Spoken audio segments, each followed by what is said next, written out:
What's up, y'all? It's your boy Jason here with the Cow Park Bros. And of course, on behalf of my fellow host, Terrence, I just want to come to you and kind of say thank you for listening to us for all this time. And can you believe it's been almost 1 year, the Cow Park Bros? Yes. Our anniversary episode is coming up very fast. It'll be in April. So again, thank you for all that time. Thank you for listening. And in fact, for our anniversary show, we want to hear from you. We want to hear from you. We want to hear messages from you, whether it be go to our website, send us an actual voice message, or going to our voicemail, sending it that way, or just sending us a message on social media. We want to hear from you. We want to know what your favorite part of the Cow Park Bros is, what you've enjoyed the most, what you haven't enjoyed, what you love the most, favorite segments, favorite moments, whatever it may be. We just want to hear from you. And whatever we receive, we're going to incorporate that into our anniversary episode. Just enjoy the fact that, again, 1 year almost of the Cow Park Bros. And that wouldn't happen because of you guys. So thank you very much. And again, we want to hear from you. So again, make sure you go to cowparkbros.com, click on the message little button there, and I'll give you the option to send us a voice message, which we can play on the show. Or you can go to 405-877-BROS, call us there, leave a voice message there as well. Again, also want to use that for the show. And again, also, if you want to hit us up on social media, or send us an email to cowparkbros@gmail.com. We'll take it that way as well.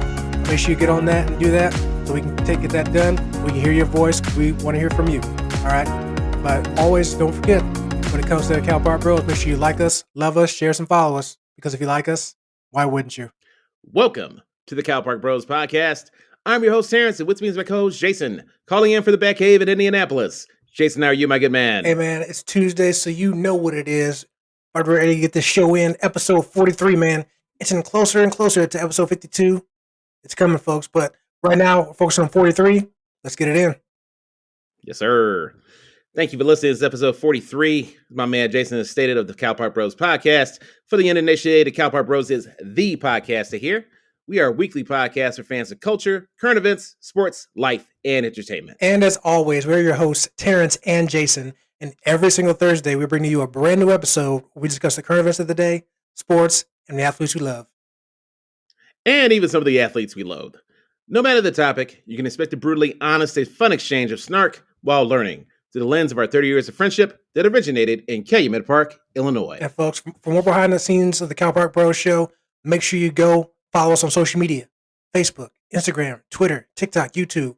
All behind the scenes stuff is there. Between the segment stuff is there. Go there and check that out. But also don't forget that the Cow Park Bros podcast is available to listen to and subscribe for free wherever you listen to podcasts. Like us, love us, share us, follow us. And folks, if you like us, hell, why wouldn't you?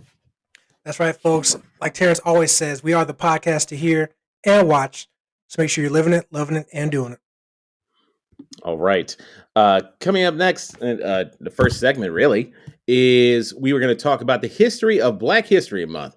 As everyone knows, February is Black History Month. And this is our first February where we actually had the podcast. So we figured, hey, let's celebrate properly and let's celebrate early and talk about where Black History Month even comes from. And I'm referencing an article from NPR by Jonathan Franklin. It gives a little bit of the background behind Black History Month and why it's celebrated in February. Every February, the United States honors the contributions and sacrifices of African Americans who have helped shape the nation. Black History Month celebrates the rich cultural heritage, triumphs, and adversities that are an indelible part of our country's history. Critics have long argued that Black history should be taught and celebrated year-round, not just during 1 month each year. Some background on this, it was Carter G. Woodson, the father of Black history, who first set out in 1926 to designate a time to promote and educate people about Black history and culture, according to W. Marvin Delaney. He is the historian and president of the Association for the Study of African American Life and History. Woodson envisioned a week-long celebration to encourage the coordinated teaching of Black history in public schools. He designated the second week of February, which is ironic because this is where we are in the month, as Negro History Week, and galvanized fellow historians through the Association for the Study of Negro Life and History, which he founded in 1915. The idea wasn't to place limitations, but to really focus and broaden the nation's consciousness. Woodson's goal from the very beginning was to make a celebration of Black history in the field of history a serious area of study. said Albert Broussard, a professor of Afro-Am history at Texas A&M University. The idea eventually grew into an acceptance, and that Negro history has evolved into what we now know today as Black History Month. 50 years after the first celebrations, President Gerald R. Ford officially recognized Black History Month during the country's 1976 bicentennial. President Ford called upon Americans to seize the opportunity to honor the too often neglected accomplishments of Black Americans in every area of endeavor throughout our history. History.com reports. Now, people often wonder why February was chosen as Black History Month. And it's not because it's the shortest month out of all the months. It's not? It's not. February was chosen primarily because the second week of the month coincides with the birthdays of Abraham Lincoln and Frederick Douglass. Abraham Lincoln, of course, as you know, influential with the Emancipation Proclamation. And Frederick Douglass, a former slave, was a prominent leader in the abolitionist movement, which fought to end slavery. So now that I've given you a little bit of background about Black History Month and its predecessors, Jason, this is the first Black History Month Cowboy Bro has been around. What made you think about having this as a topic, and what are some footnotes that really stand out to you in terms of the holiday itself? So what you just said, the fact that we weren't around in February of 2021, so we couldn't really acknowledge it before, at least not during the month of February. So this is it. So to me, that's what kind of stood out. Obviously, as you know, when you watch TV, as soon as it hits February 1st, it's all over television. It's Black History Month. And I'm like, so when I see that, it's like, you know what?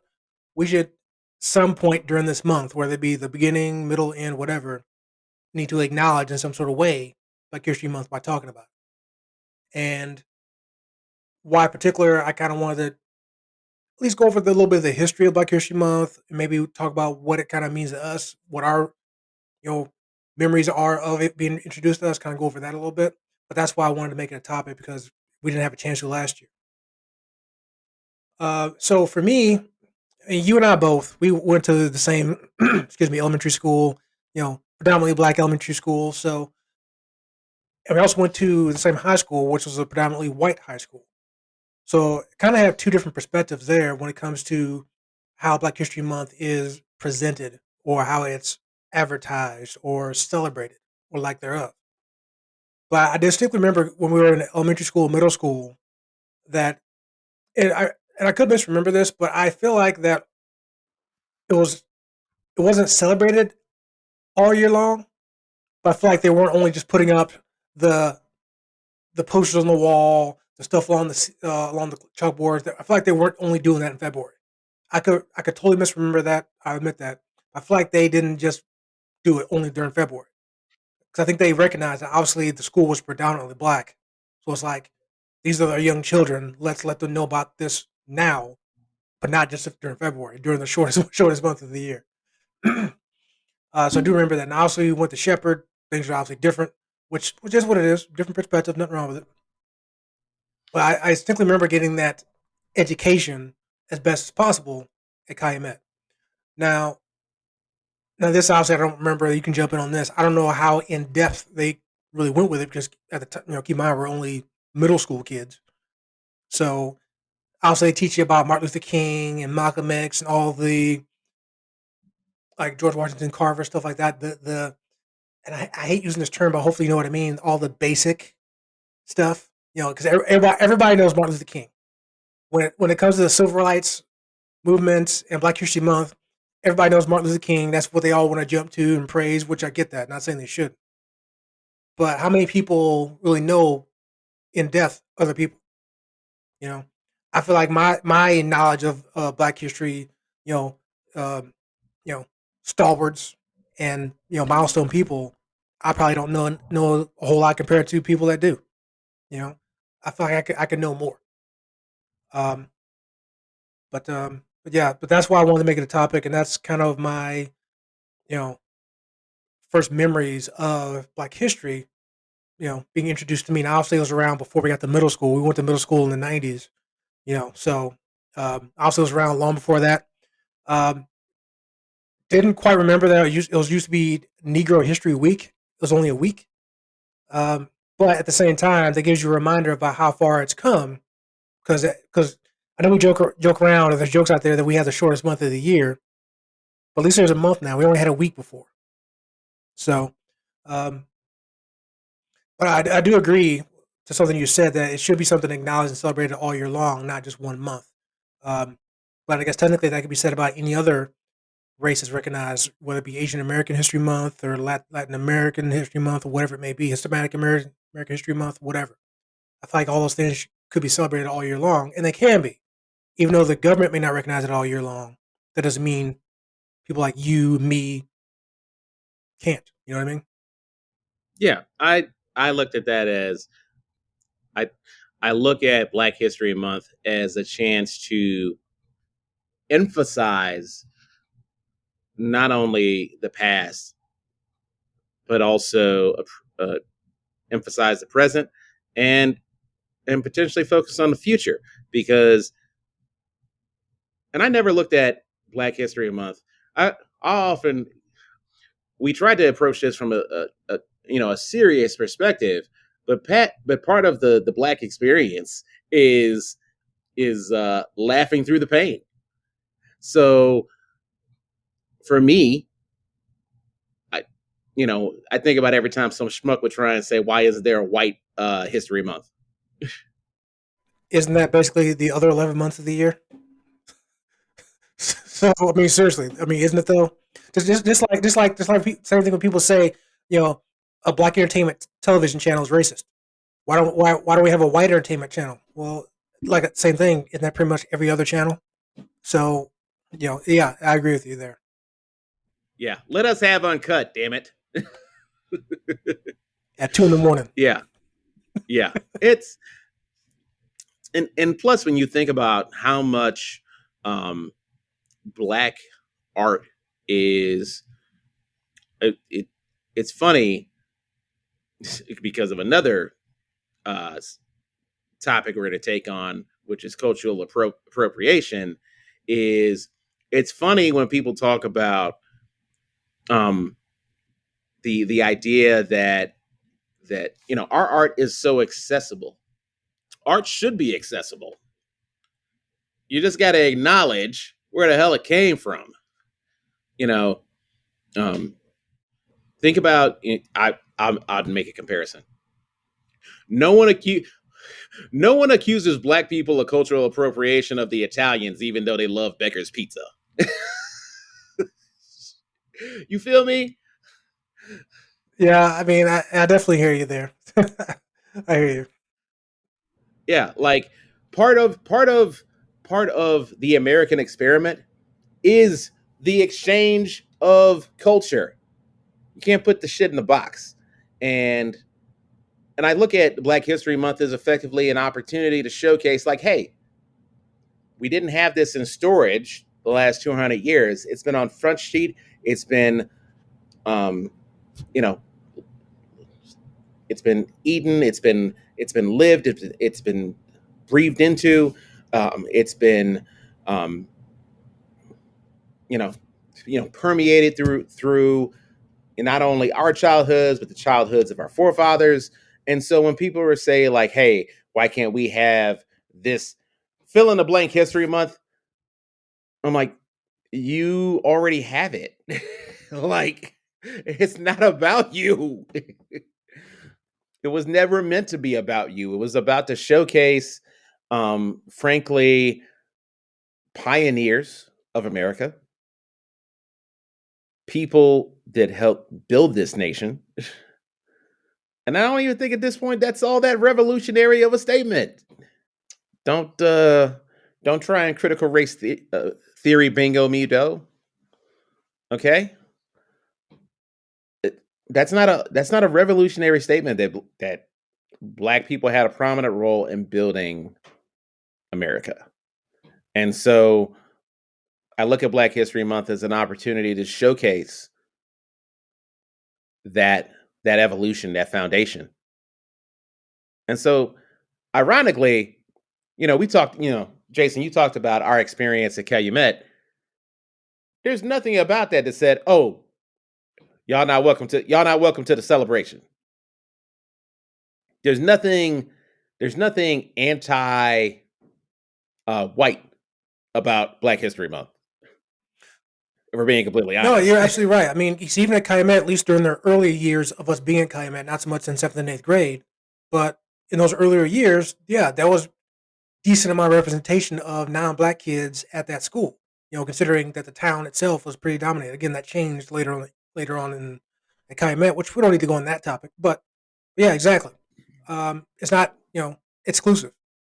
The whole point of it is to be inclusive, to let people know, hey, we have a history too. We have this individual, they did this. We have that individual, they did that. And not just in sports, all sorts of different realms of society. Whether it be sports, law, medicine, academia, whatever it may be. So yeah, and I agree with you there. A couple of things I learned today, Terrence, that I did not know when I was looking, you know, going over some notes for the show, getting ready for the show. Some things I learned that I did not know. Did you know, Terrence, that Black History Month is nationally recognized in Canada, Ireland, and the UK? I did not know that. Yeah, What? did not. I never would have guessed. No disrespect to anybody who's from Ireland, but never would have thought that would have been a recognized thing in Ireland. I don't know if it's all parts of Ireland or just some parts. I'm sure it's but still Ireland, bro. So we can go to Ireland right now in February and talk about Black History Month, and they'll know what we're talking about. You know what I mean? That's crazy to me. Another thing I learned today is that Black History Month, like every year, has like a different theme every year. That's going all the way back to 1928. Had a theme every year, it's something different. For example, this year's theme is Black Health and Wellness. Certainly something that's relevant all the time, but that happens to be this year's theme. Last year in 2021, the theme was the Black family, representation, identity, and diversity. 2020 was African Americans and the vote, obviously appropriate for that year. 2019 was Black migrations. 2018, African Americans in times of war. And in 2017, the crisis in Black education. Yeah, I found all this on the website for the Association for the Study of African American Life and History. They had all the themes listed there. It's pretty interesting to go back and see the different themes. And it's like I mentioned in 2020, it was represented. The theme then was African Americans in the vote. If you go back again, starting at 1928, you can tell the themes are very represented to what was going on during that year. Um, Again, I won't go through many examples, but yeah, just go to that website, check out all the themes. It's pretty interesting. So did not know that before today. Did you know that, Terrence? No, I did not know Yeah, man, that. it's cool, pretty cool. But I have another question for you. So earlier I mentioned, I'll say everybody knows Martin Luther King and things like that. That's where everybody goes to when they think of Black History Month, civil rights, stuff like that. And there's nothing wrong with that. Obviously, he played an important role. Do you specifically, excuse me, have any person, no matter how recent or going back for a while, going back a number of years, no matter what realm of society they're in, do you have someone who's important to you when it comes to Black history? Some person that says, you know what, this person's Black history, I know their story, I've read up on it, I respect that what they did, or I have a personal connection to that, whatever it may be. Do you have either one individual or multiple individuals like that? Um, yeah, I was going to reference Fannie Lou Hamer, who actually was a civil rights activist, um, and quintessential part of the civil rights movement in the South. And while I didn't learn about her in middle school, I did learn about her in college at Illinois State University. And so, that old adage that pretty much Black History Month has turned into, it's the old Chris Rock bit about, you know, Martin Luther King, everything Martin Luther Exactly. King. Exactly my And, point. Yeah. and he proceeds, and then he proceeds to say, "Are you sure it was a woman?"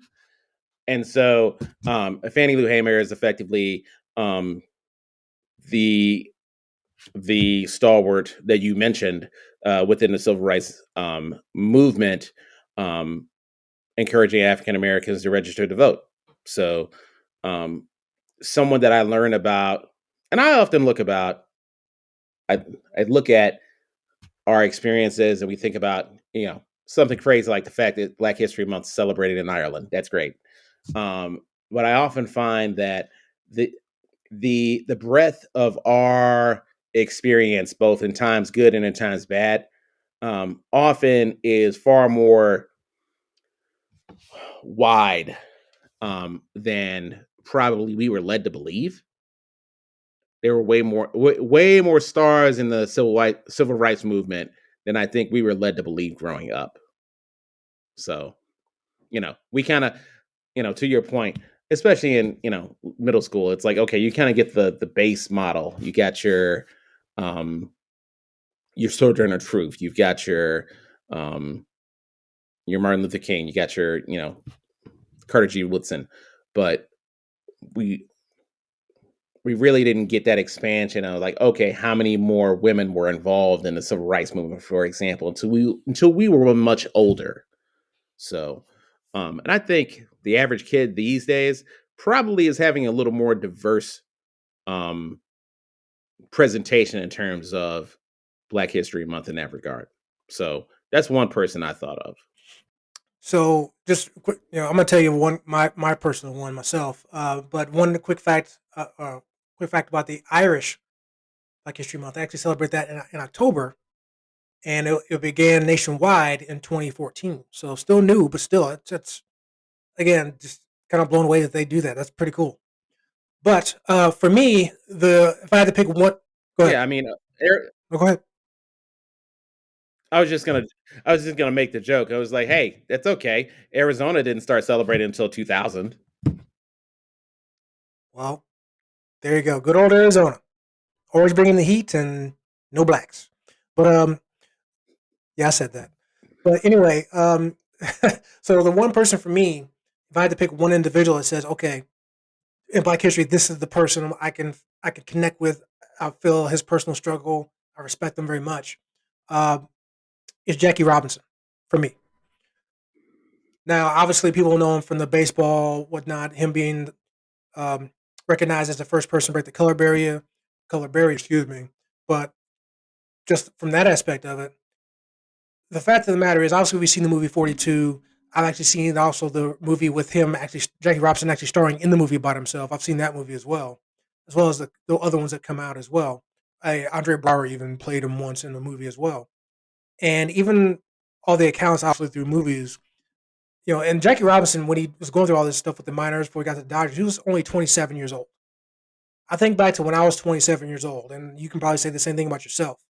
I know that if I had to put up with all the stuff he had to go through just so he can play baseball and try to get to the major league level, as far as people in the crowds, yelling things at him, calling racial slurs, epithets, whatever, what have you, all the physical things and threats that were made to him, death threats, including as well.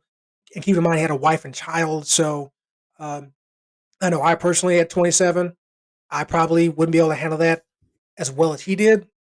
Not to say automatically I would have reacted with violence or anything like that. But I have to respect the fact that he did that.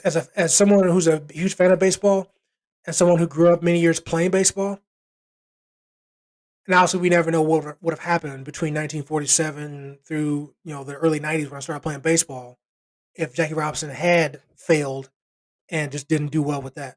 You know, would black people in baseball been like greatly stunted at the major league level? Would have been another 20 years before someone could have made it there. So just from that aspect, for me as a baseball player and baseball fan, I have almost no choice but to respect what he did because who knows where the sport would have been by the time I wanted to play it, if it even would have been a thing at all. You know. But also, one thing that people may not know, Jackie was actually somewhat of a civil rights activist as well. He was known for raising millions of dollars for the NAACP, excuse me. Also, he did him and his family were all parts of civil rights marches, including the March on Washington that culminated in the "I Have a Dream" speech by Martin Luther King. He was there. So So, and that's one good example of he wasn't just a baseball player. He was still trying to do stuff for the community, his people. So for me, that's my one person, Jackie Robinson. Also, we can go down the line for others, but for me, I have to say that's my number one guy. It's like when I think of Black History Month, I think of Jackie Robinson. Now, fortunately, with baseball, we can think about him all the time, because he contributed to the game. There's a Jackie Robinson Day every April 15th, you know, so he gets recognized a lot. And yeah, which is coming up around the corner. April 15th be here before you know it. So yeah, that's my one guy. So yeah. It made me think about something that I often hear on social media, and it drives me fucking insane. Is I saw this on a T-shirt, or I'm trying to remember. I either saw it on a T-shirt or I saw it on Twitter on a T-shirt.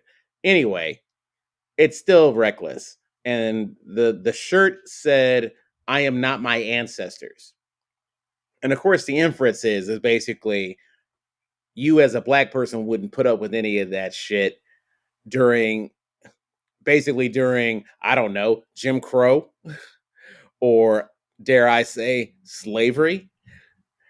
Um and I've often found that to be incredibly reckless because you're talking about you're talking about the way black people were treated as if there was an entire fucking system trying to put them under their thumb. Jim Crow wasn't Debo from Friday. Jim Crow was an entire fucking country.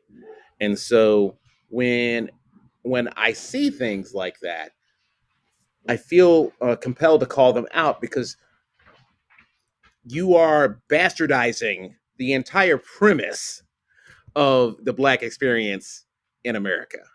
And so that's why I'm calling it out in this Black History segment, because it makes me think about, like, you mentioned all the shit that Jackie Robinson had to deal with. I'm like, and people, some, unfortunately, some of our brethren and sistren, and will say, well, I just wouldn't put up with that. I'm like, it didn't fucking work like that. You put up with it. It you you know it's that individualism that people can't even see. Oh wait, there's an entire systemic problem here. This is why people are being treated like this, and that's why I wanted to call it out, Jason. I'm just curious. Um, you know, now that you've heard some background on that, what your thoughts were. I'd never heard of that T-shirt before, or that what you're referring to.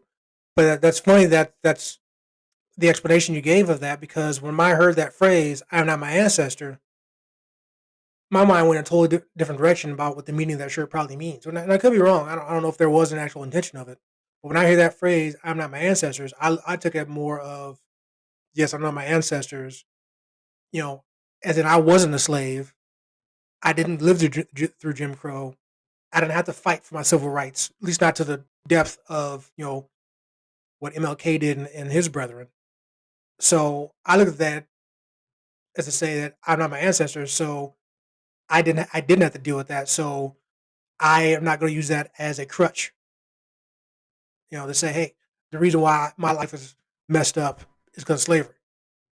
So that's where my mind went to, that when it comes to I'm not my ancestors. But for what you're saying, so is that the actual meaning of what that shirt's supposed to be? I'm telling you, I've Okay. seen people Okay. say the shit, and that's how they took it, as that basically, oh, well, I just wouldn't have put up with that. Well, And but yeah, your interpretation, or at least your presentation, I'm like, yeah, yeah. No, none of us have ever been through slavery. That being said, like, systemic racism is still here, though. agreed. Not saying it wasn't, but agreed. It's you know, I often reference the fact that, oh yeah, we covered this on one episode. It's like, we gave you the first black president. What more do you darkies I'm not want? going there again. I already got in trouble for that before. I'm not going there again. But uh, but yeah, exactly. So yeah, but I wanted to comment on this a minute ago. But you were saying that Jim Crow, Debo from Friday, and I automatically in my head thought of Jim Crow walking down the street saying, "What you got on my 40, homie?" But Yeah, that's okay. But of course, he's wearing like the typical, garb of Jim Crow saying that stuff. So, but yeah, sorry I thought of that, but yeah, it's I guess it's easy to think that I wouldn't have put up with it, and I don't know if I want to go too deep into this. It's not necessarily the topic here, but I do recognize the fact we obviously, like I said, my interpretation of the shirt is that we're obviously not our ancestors, as in we didn't have to deal with that specific problem. Yeah, biggest thing for me, Jason, is ultimately the Black experience is complicated, and I don't want anyone to shortchange it when they say things like, I'm not my ancestors. When in fact, your Black ass is your ancestors. That's why you here. Fair point when you look at it that way. There you go. All right. That concludes our first segment on the history of Black History Month. Coming up next, we're going to be talking about cultural appropriation with Aquafina on Cal Park Bros.